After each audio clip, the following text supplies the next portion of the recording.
So, welcome back to our series on the science of reading made simple.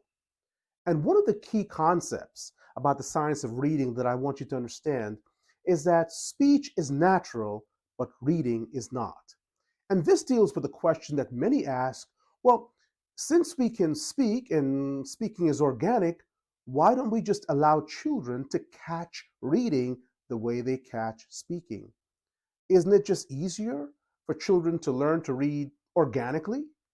In other words, will they just not catch reading if we surround them with books and immerse them in a sea of sounds? Well, reading does help children to learn to read. However, we'll see that there's a great difference between speaking, which is natural, and reading, which is not. Speaking and listening come naturally to us.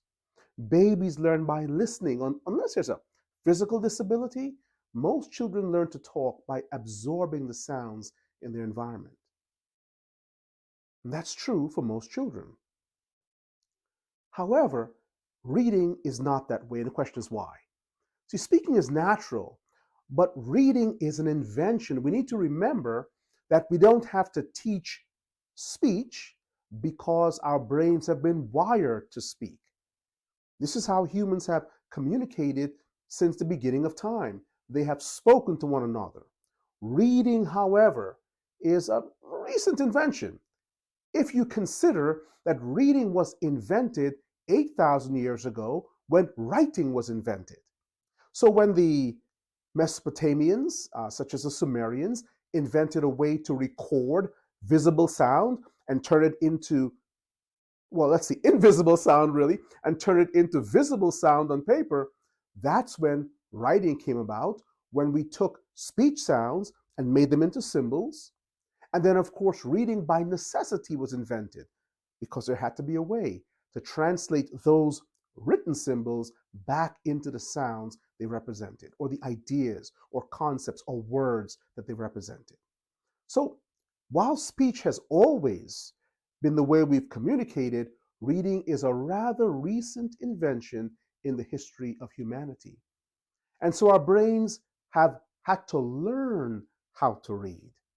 They haven't had to learn how to speak per se, but they've had to learn how to read. Our brains have been adapting to this recent invention. And so the key, therefore, is how has the brain learned to read?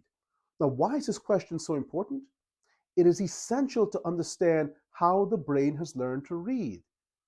We want to understand how the brain has adapted to reading.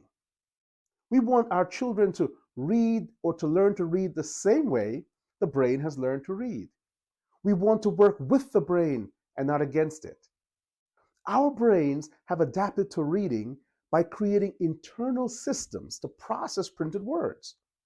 Therefore, we must teach children how to take advantage of those neural networks to read efficiently and effectively. So then the key question is, how does the brain learn to read? And the answer is a little bit counterintuitive, I would say. Maybe not the answer we expected. All right?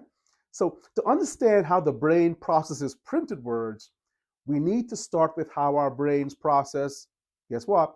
Spoken words. Remember that speech is natural language. Writing is not. Reading is not.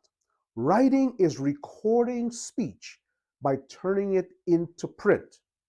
And reading is simply turning print back into speech. Now, since speech led to writing and writing led to reading, let's start by understanding how the brain processes speech. Our brains process spoken words by turning them into individual speech sounds called phonemes. Please remember that the word is phonemes. Now, sounds complicated, but if you just think of those first four letters, PHON, or the first five, E, phone, we have our phone, and we learn to, we speak by phone, right? We say that that's my phone. I speak sounds into my phone because the Greek word phone means sound. So PHONE means sound, and that's why you'll hear it repeated in the science of reading, literature, or studies over and over again, okay? So whenever you hear P-H-O-N or P-H-O-N-E, think sound. Okay, you're speaking Greek for sound. So now here's the key. Though the brain hears the whole word as a sound packet, okay, it instantly converts that whole word into individual sounds called phonemes. So a phoneme is an individual speech sound. Let me say it again. A phoneme is an individual speech sound. And there's a very important point I want to repeat before I walk away from this particular session. Writing is recording speech by turning it into print. And reading is simply turning print back into speech. And the way we learn to understand how the brain processes language is by looking at how the brain processes spoken language, how the brain processes speech. That's what we'll be looking at. So then, in our next episode, we'll focus on how does the brain process printed words? How does the brain understand sound written on paper, if you would? That's what we'll be focusing on in our next session. So join me again for our next episode in the Science of Reading Made Simple.